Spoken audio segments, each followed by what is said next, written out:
What's up, guys? Getting back at it. This video is going to jump around a bunch. This time of year I get busy with the kids' sports and everything, so the 1 hour sometimes even becomes less, so the videos just get jumped around, and the times I do have time to do longer stuff, I end up having to do stuff that is just not very good to film or whatever. So little sneak peek, little engine in there. We'll go over that in this video.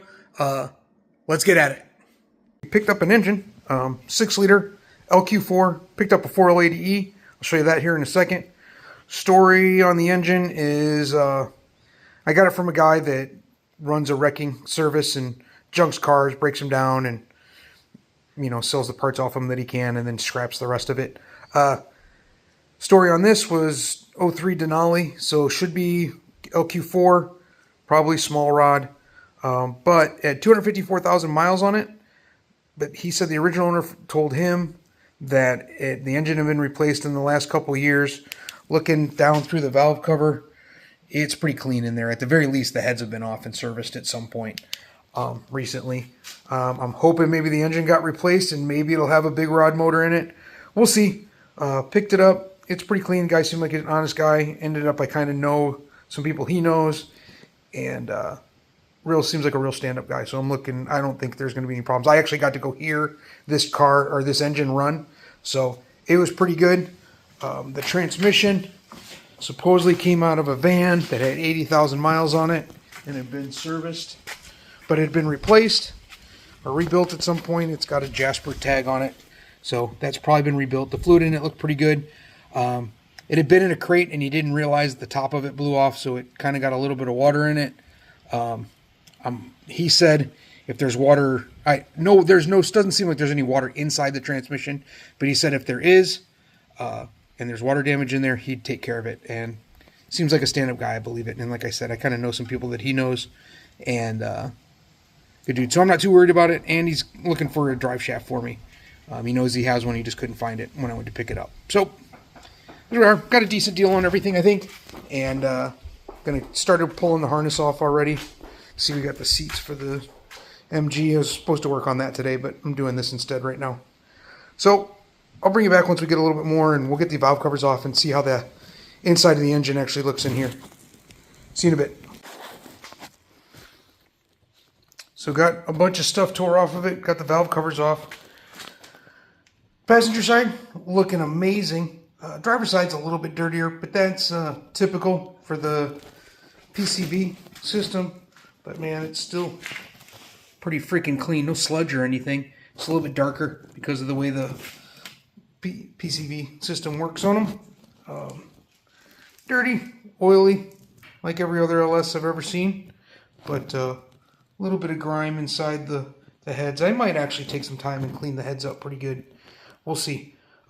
Might try to get it down in the car today just to get it out of my way. I've got not a ton of space in here right now with both cars, and I can't leave that out because it doesn't have a top. So we might try to set that down in there. If I do, I'll show you when we get it in there. Let's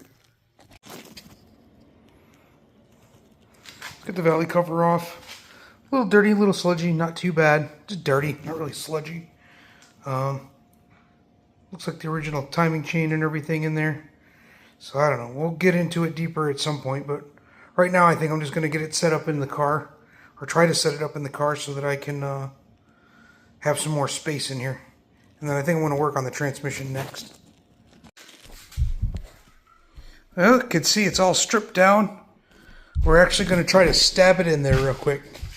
I got the motor plates off. First, I'm going to cut that thing off. I don't know what the heck that is. It's got razor sharp edges on it though.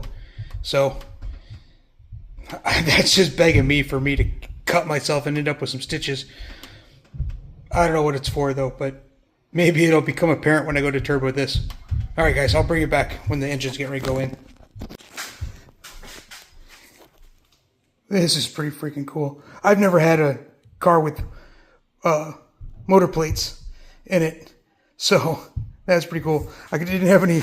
Obviously, the water pump bolts were too long.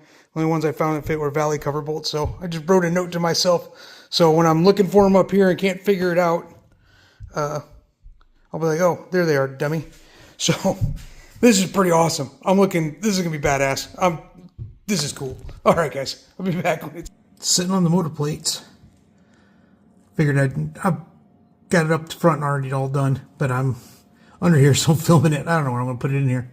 But it's sitting on the dowels. Got a couple bolts in from behind just to hold it in place. And it's in there on the motor plates. Awesome. I'll show you the other side too. Or I probably showed you the other side already. I don't know, whatever. There we go. It's in there on the motor plates. That's pretty awesome. Dude, that thing's in there solid. I didn't bother hooking up the back and forth reinforcement on it, just because it's got to come out like 2 or 3 more times probably. I just don't have the space to have it laying around outside the car. So until I can get to it, that's where it's going to sit. I'm actually going to probably do the transmission first and get that all squared away, and then pull that out and do the cam, valve springs, ring gap, check out the bottom end, see all that, how that's all going, put new timing set in it. Man, it looks like there's a ton of room in here. I know once I start putting accessories and everything on there, it'll probably eat up all that space pretty quick, but man, I want to do an electric water pump, and then maybe put a car crank pulley on it, and just do a low mount alternator. Or I want to see if I can do the high mount up here and see how that turns out. Maybe just leave the truck stuff in there so I can run my manifolds down, see how that goes. I'm really not sure how any of this is going to fit yet.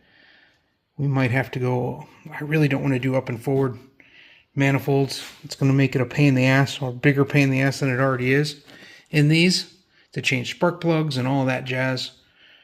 But man, there's a lot of room up front. It's tight back here, that's for sure. But man, that's fucking awesome. I'm pretty stoked about this. This is like I've said it like 4 or 5 times I think in this video about never having motor plates before, and that's pretty cool, man. I'm just fucking excited. This is badass. Tossing this in at the end. First set of lights. Tail lights, you can see the tail lights are on. Hooked up to the actual switch that are going into the car. Although I don't have the battery hooked up yet. Still finishing up wiring. But we can, let's see here. Got the switch.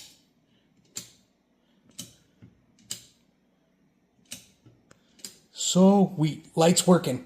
Badass.